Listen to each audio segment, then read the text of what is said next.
Avant de continuer dans la suite de ce tutoriel, je te recommande fortement de regarder la vidéo numéro 24 de la playlist Apprendre Angular, Introduction à Angular et Concepts avancés de la chaîne Colistech.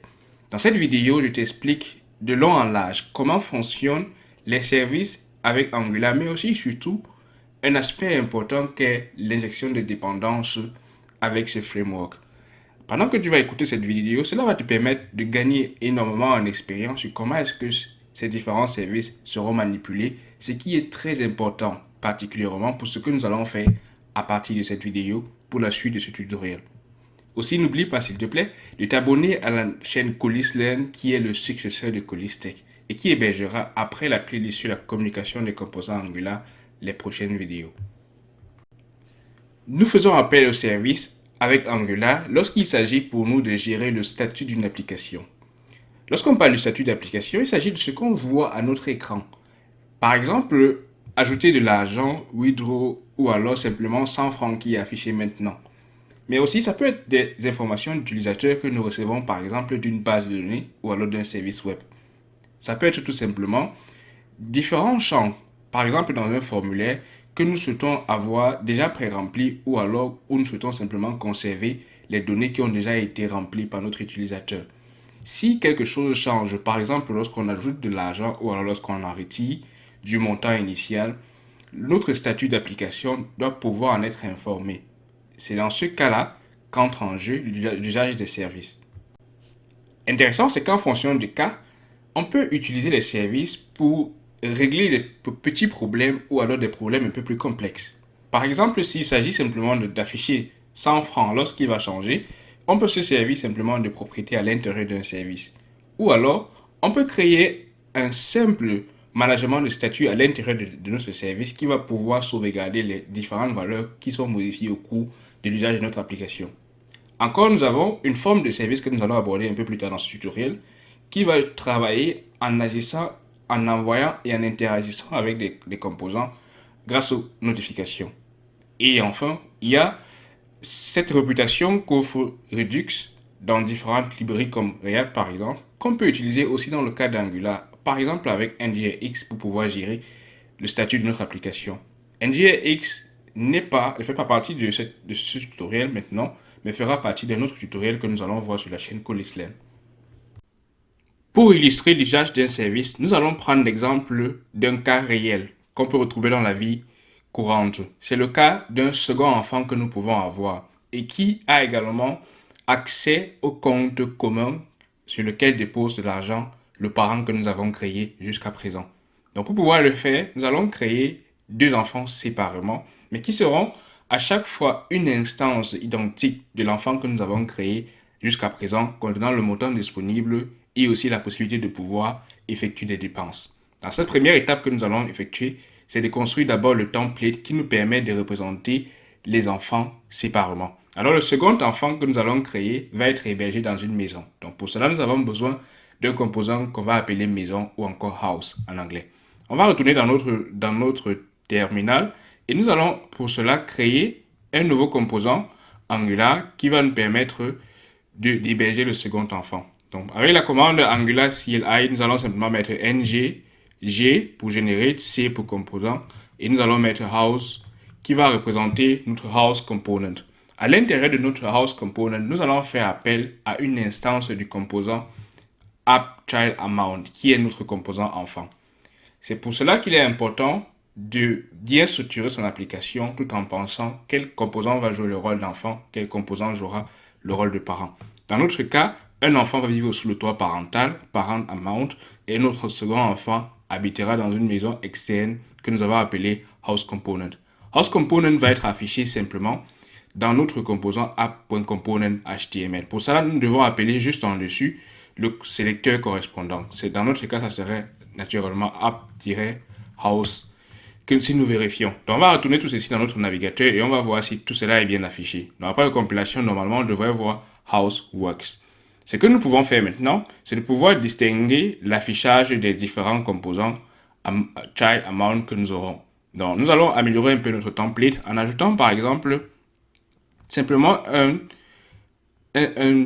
conteneur qui va être tout autour de notre enfant qui va permettre de pouvoir afficher une certaine marge autour de celui-ci. Donc là, je vais me prendre un div avec simplement child-container comme classe qui va entourer tout ceci. Et on va remettre le même contenu à l'intérieur.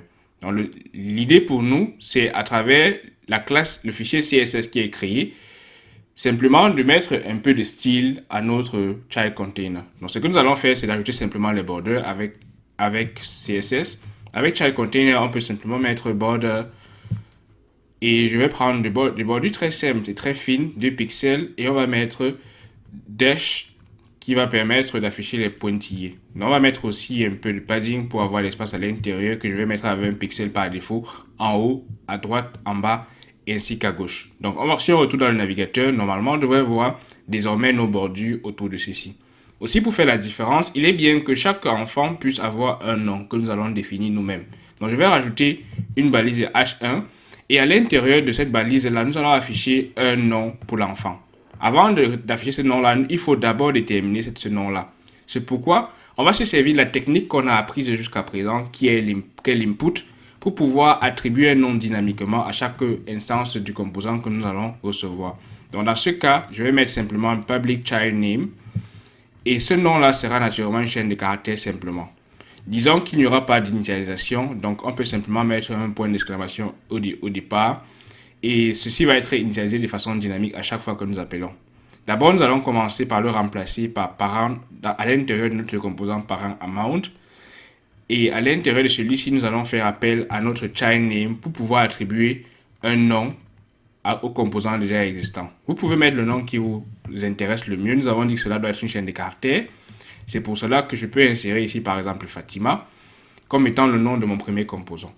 Du reste, il ne me reste plus qu'à appeler cette propriété-là à l'intérieur du child amount. Donc à l'intérieur, je vais appeler simplement child name. Et ainsi, on devrait voir normalement Fatima qui s'affiche pour notre composant enfant qui est déjà existant. Là, nous avons Fatima qui est le nom de l'enfant qui est hébergé sous le toit parental.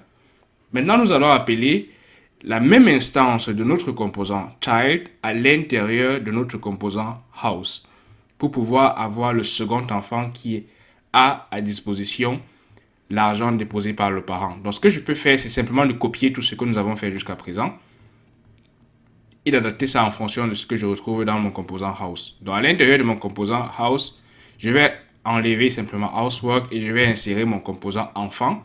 Sauf que pour le moment, nous n'avons pas encore accès à amount et amount total, donc je vais supprimer tout ceci.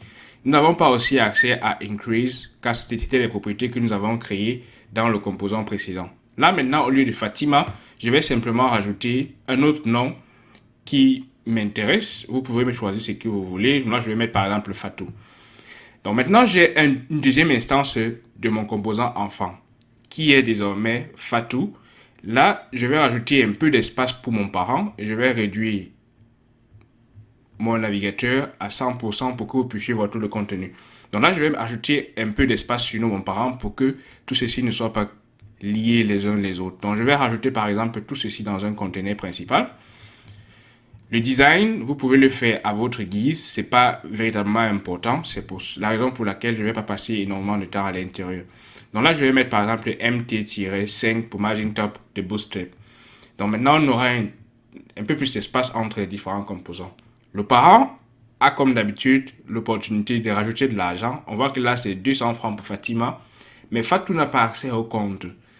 Le scénario que nous allons implémenter maintenant va nous permettre de pouvoir déterminer comment est-ce qu'on peut partager le compte commun de la famille entre Fatou et Fatima tout en laissant accès à notre parent, de pouvoir rajouter de l'argent à tout moment et que Fatima puisse retirer de l'argent ou alors que Fatou puisse retirer de l'argent et que le compte puisse être actualisé. Avant d'y arriver, on peut rajouter une simple fonctionnalité qui va permettre de distinguer en fonction des couleurs, par exemple, le composant de Fatou et le composant de Fatima. Pour ça, on peut simplement rajouter une autre propriété qu'on peut appeler favorite color à l'intérieur de notre composant enfant. Donc à l'intérieur, on peut facilement se servir encore des inputs. Vous voyez à quel point il est intéressant et particulièrement important de travailler avec input dans une application. On peut rajouter input simplement et je peux mettre une autre propriété que j'appelle favorite color qui sera la couleur favorite de chaque enfant. Là, on va mettre favorite color sous forme de chaîne de caractères également. Et cela n'aura pas de valeur initiale car cela va être défini en fonction de chaque enfant. Donc là, je vais mettre tout ceci et sauvegarder et rentrer à l'intérieur des différents appels. D'abord dans house et de passer cette variable-là. Je vais dire par exemple que Fatou particulièrement aime la couleur orange. Et ça, il faut mettre sous forme de chaîne de caractères comme nous l'avons défini. Donc là, je vais mettre orange. Vous pouvez mettre également une couleur avec hexadécimal. Donc là, je mets orange. Et dans le cas du parent, le parent amount, je peux appeler également favorite color et donner par exemple comme valeur simplement red pour dire rouge. J'ai tout ceci, je peux vérifier. Ou alors, il me faut d'abord utiliser favorite color comme valeur à l'intérieur de mon composant enfant, à l'intérieur de child amount component. Donc pour cela, je peux simplement venir ajouter. Attention, voici l'usage intéressant du property binding également. Je peux appeler style comme en CSS et ensuite je mets point et je vais changer la couleur des bordures. Style.border-color et je passe la couleur que nous venons de passer dynamiquement avec favorite color. Ainsi, je peux rajouter dynamiquement la couleur à mon conteneur existant. Maintenant, si je rentre dans mon navigateur, vous allez voir que Fatou a une couleur orange et Fatima a une couleur rouge comme nous l'avons déterminé. Maintenant, il ne reste plus pour nous que de construire un service qui va pouvoir synchroniser les différents montants tout en écoutant les conseils ou alors l'ajout de l'argent par le parent sur le compte commun.